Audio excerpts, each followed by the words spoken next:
শুভ সকাল বন্ধুরা, আমি চলে এসেছি আর একটা নতুন ব্লগ নিয়ে। তো আমার এই নতুন ব্লগে তোমাদের সবাইকে স্বাগত জানাই। তো তোমরা সবাই কেমন আছো? অবশ্যই ভালোই আছো আর আমিও খুব ভালো আছি। তো দেখো, আমার কথা বলতে বলতে ঝাড় দেওয়া কমপ্লিট হয়ে গেল ঘর। এদিকে দেখো, সূর্য মামা ঝিকিমিকি আলো নিয়েও উঠে পড়েছে। এবার আমি ব্রাশ করে নেব। তো এই যে আমি ব্রাশ করছি। ব্রাশ করতে করতে ছাদে একটু হাঁটাহাঁটি করে নেব। ছাদে চারিপাশটা আর দেখবো আর কি। ছাদে চারিপাশটা ভীষণ ভালো লাগে আমার ব্রাশ করতে করতে হেঁটে হেঁটে দেখতে। তো আমি ঘুরি আর ব্রাশ করি। তো ব্রাশ করা আমার কমপ্লিট। তারপর দেখলাম যে ছাদে যে লঙ্কার চারাগুলো হয়েছে ওগুলো শুকিয়ে শুকিয়ে যাচ্ছে। তো আমি জল নিয়ে এসে জল দিয়ে দিলাম। তারপর চলে এলাম ঘরেও এসে দেখছি তুলসী গাছটা, তারপরে লঙ্কার চারাগুলো শুকিয়ে যাচ্ছে। তো ওগুলোতেও একটু জল দিয়ে দিলাম।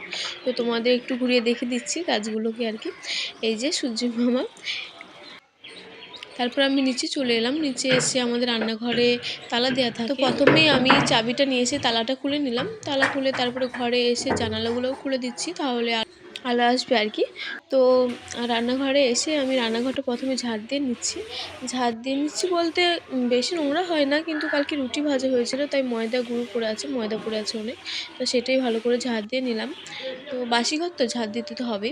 তো তারপরে আমি আসন পেতে নিলাম। ওখানে এসে বাবা বসে চা খাবে। তো তারপরে আমি গ্যাসটা ভালো করে মুছে নিলাম। তারপরে আমি এখানে চা বসাবো। তো চায়ের জন্য বাটি ধুয়ে নিচ্ছি।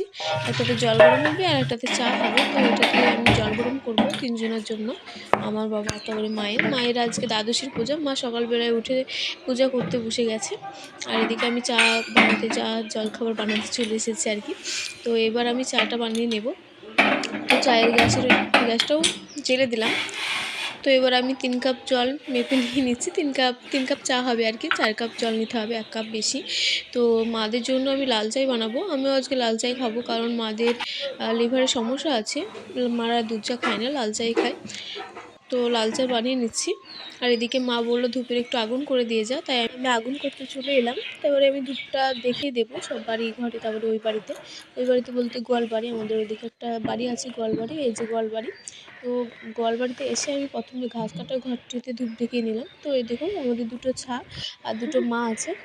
তো ছাগুলোকে একটু ভালো করে ধূপ দেখিয়ে দিচ্ছি। আর ওরা খাওয়া জিনিস ভাবছে তাই খেতে আসছে। তো ধূপ দেখানো হয়ে গেছে। তো এবার আমি ওর মাদের কাছে দেখিয়ে চলে আসছি বাড়ি। এই যে দেখো কেমন করছে। তো বাড়ি চলে আসবো। এবার আমি বাড়ি চলে এসেছি।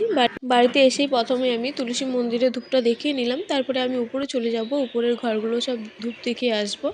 এই যে সেই ঘরটায়, এই ঘরে ধূপ দেখানো কমপ্লিট। এবার আমি আমার ঘরে ধূপ দেখাচ্ছি। আমার ঘরে একটা শিব আর লোকনাথ ঠাকুর আছে, ওদেরকে একটু ধূপটা দেখিয়ে দিলাম। তারপরে বারান্দাটা ভালোভাবে ধূপ দেখিয়ে চলে আসছি নিচে। তো মা এদিকে পূজা করছে আর আমি নিচের ঘরগুলোও ধূপ দেখিয়ে দিলাম। তো মা এই যে আরতি করছে। তারপরে আমি মায়ের কাছে ধূপটা রেখে চলে এলাম রান্নাঘরে এসে শালিক পাখিগুলোকে একটু চানাচুর দিয়ে দিলাম। তো মায়ের পুজো কমপ্লিট, মা প্রসাদ নিয়ে চলে এসেছে রান্নাঘরে। তো আমার চাও হয়ে গেছে, আমি চা দিয়ে দিচ্ছি বাবার মাকে। তো আমিও খেয়ে নিলাম। তারপরে রান্নাবান্নার জন্য প্রস্তুতি চলছে আর কি। তো সাজনের ফুল আমি ধুয়ে নিলাম আগে, তারপরে মা ছাড়িয়ে দেবে। তো এই সবজিগুলো বাবা নিয়ে এসেছে। আজকে আমাদের থোড় ভাজা হবে না, থোড় দিয়ে তারপরে পেঁপে দিয়ে ঝাল, তারপরে এই যে কলা আর গন্ধ পাতার একটা রসা হবে।